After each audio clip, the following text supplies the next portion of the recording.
வந்து இந்த மாதிரி ஒரு கேரக்டர்ல காட்டணும்ன்ற ஐடியா எப்படி வருது? ஏன்னா ஆமா. நம்ம ஃபன்னாவே பார்த்தது இந்த ஒரு கேரக்டர்ல காட்டணும். ஆமாம், இந்த படம் சம்மந்தமாக முக்கியமாக எல்லாருமே கேட்குற கேள்வி இந்த கதையை பற்றியோ அதை பற்றியோ. ரெண்டாவது பிரச்சனை, முதல்ல இந்த பிரேம்ஜி அந்த படத்துக்குள்ள எப்படி கொண்டு வந்தீங்க அப்படின்னு தான். இந்த கதையை பண்ண உடனே வந்து பார்த்தீங்கன்னா யாரை வச்சு எடுக்கலாம் அப்படின்னு சொல்லும்பொழுது ஒரு கமர்ஷியலான ஹீரோ 4-5 பேர் யோசித்தேன். சொல்லப்போனால் பேசக்கூட செஞ்சேன்.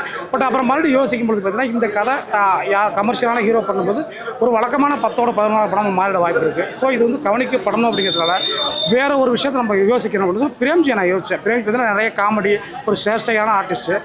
அவரும் இதை வச்சு இந்த படத்தை பண்ணால் நிச்சயமாக கவனிக்க வைக்கப்படும் அப்படின்னு நான் நம்பினேன். அதனால் அவர் அந்த படத்தில் கொண்டு வந்து அவரும் கதை கட்ட ரொம்ப பிடிச்சி போய் படத்துக்குள்ளே வந்தார். நான் எப்படி நினச்சேனோ அதேமாதிரி நடிச்சு கொடுத்தாரு. அவருடைய வழக்கமான அந்த சேஷ்டைகள் காமெடிகளை எல்லாத்தையும் விட்டுட்டு 100% அந்த கதைக்குள்ளே பொருத்தமாக நடித்தார். அது ரொம்ப வெற்றியாக இன்றைக்கி கிடச்சிருக்கு. ரொம்ப நன்றி.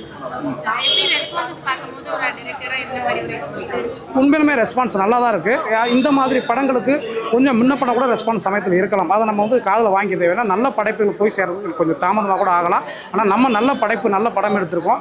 அதற்கு படம் பார்த்த அத்தனை பேருமே ஒருவர் கூட வந்து தப்பான விமர்சனம் பண்ணல.